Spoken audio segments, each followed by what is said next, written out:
him. He's always listening. He takes in what you guys are talking about. Yes, yes. And now we can see what he heard. That's right. He heard his dad That's right.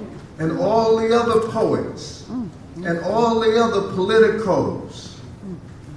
And now it comes out. I don't want to say this is the second coming, but it is. Plus, because he's going to be the next mayor. That's right, that's right, that's right. I feel like he's my nephew. He is. And he is. That's right. Where's Baraka?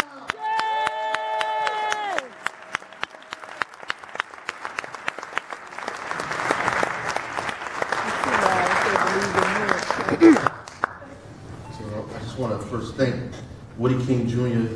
and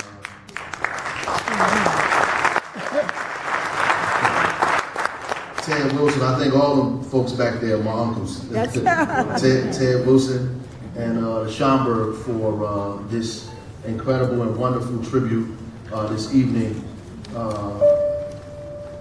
Hopefully we videotaped it, somebody taped I hope it so. I can show my mother, you know, how incredible this was this evening.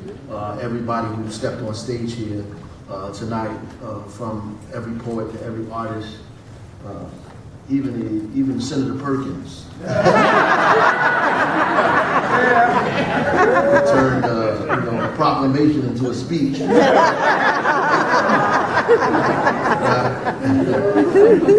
Ministers and politicians, brother. We know how to use the mic. We are forever grateful and forever thankful. My father was not just a poet, he was an intellectual. Yes. And I think that we need to understand that. People try to, every time that I hear people talk about my father, they always miss who he is. And it's easy to do that because it's like critics when they try to explain jazz music. And that's how I make a relationship, because it's difficult to compartmentalize what jazz really is. And how it makes you feel, because the feeling sometimes is more important than the notes itself. Yeah, So what my father was to many people is more about a feeling, you know, than anything. And you know, he always made it clear that, you know, art had purpose, that it was just as important as food and clothing and shelter, that the words clothed you, that it inspired you, that it encouraged you, and you were either on one side or the other. Right? It wasn't a such thing as just art for art's sake. So I want to read two poems, if that's cool. One I just wrote for Jane Cortez and my father for the tribute that they had, and I want to share that. And the other one is the end poem that I read at the eulogy for him. How did I get here on my back in the dark, wind and water in my ears? How did I get here on my back in the dark with wind and water in my ears? We be for Jane Cortez and Amiri Baraka. We are the be and what is, the sweat in the palm, the heat of the flame, the chill in your bones. The right now of what was, the breath of life. We can't be seen unless you the unseen. We can't be bottled or packaged or bought. We can't be duplicated or exchanged or figured out and understood. We can't be marketed or taught in a class. We mix the revise. We are the be and what is, the right now, always, the end of the beginning and the beginning of the end. On the tip of your tongue, in the back of your mind, in the dark of the womb, we be present and all around. Our youth express it like, can you feel me? We are fire spitters, turn death into life. We be beautiful, not beautiful or full of beauty. We be beauty itself, yeah, beauty itself. Opposed to death and ignorance, to poverty and disease, hunger and racism and imperialism. We are the opposite opposite of slavery. Our life is a testimony. It's a prayer for humanity, a dance for the living, the kiss of new lovers, the sin of morning rage, the ocean's edge, the constant in time, the sharp of a razor. We are the bee of what is. Our motion is history. Our fires burn black. Our hands chisel democracy from tyranny. Our songs unite the world. Our words give birth to freedom. We are the bee of what is, the right now, always, and there is nothing you can do or say or write or legislate or pontificate that can ever describe who we really are and our importance to the now, the world, to humanity, to life can ever, ever, ever be translated. The best thing you can do is just sit back, bop your head, and dig it.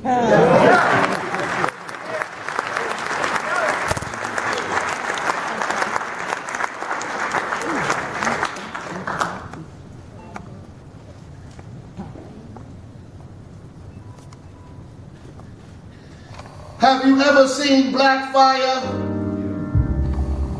I mean the fire itself. Black and burns deep. Have you ever seen black fire? It never goes out. A volcanic whirlwind of heat and blue-black fire. You can feel its warmth through and through. Millions of miles away, it has its own wind. Many feel it but can't discover its origin. Sunra language and tongues only heard about. It gives birth, creates and reproduces itself into itself, and all around it there is life. It burns brick, make holes in our caged mind. It's the light of the North Star. At its base is darkness in triple stages, yeah, the bluest black I ever felt. Have you ever seen black fire? It burns deep, it never goes out. Have you ever seen black fire? It burns deep, it never goes out. It's at the origin of things, the thought that thought of itself and turned itself into itself. It's Malcolm's voice on 116th, final call in his left hand. It hides in the screens in the Audubon ballroom, impregnating our children's minds with self-determination. Have you ever seen black fire? Have you ever seen black fire? It burns deep, it never, never goes out. You can smell it. You can smell it in the cinders of civil rights chants of 17-year-olds on the Edmund Pettus Bridge dodging water hoses.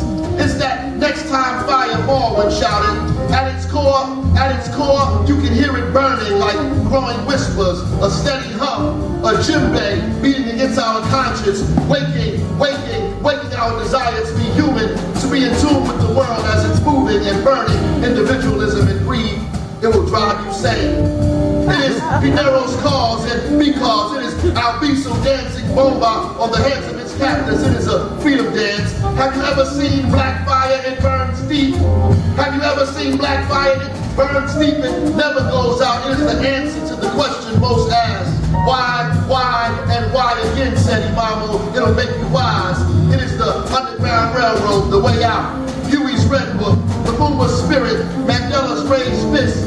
It rests in the palms of friends of mine, waiting to explode all over our next day, our day after, our right now's, and light up our tomorrows. We are an army, a soldier of artists, armed only with our language and our history, vowing never to be slaves again, to be against poverty and dead children before their time, to live forever. Live forever and finish the sentences of writers long gone. Have you ever seen black fire? It burns deep, it never goes out. You can try to extinguish it, but it never really goes out. It never goes out, it never goes out, only up or out as in broad, as in multiply, as in blues, black face of the fire, dancing, flickering at times, but never all the way gone. Dancing, flickering at times, but never all the way gone. Dancing, flickering at times, but never all the way gone. Dancing, flickering at times, but never all the way gone. It is Baraka's legacy. Black fire, hot beboppers, and musical geniuses, and magical words that burn holes all the way to freedom. Hey, Imamu, black fire, where are you? Imamu, black fire, where are you? Where are you, black fire? Imamu, where are you, black fire? Imamu, where are you? Where are you? Where are you? Where are you? Imamu, where are you, black fire? Black fire, black fire. Black fire, Imamu, where are you? Where are you? Where are you? Where are you? Wherever you are, where on?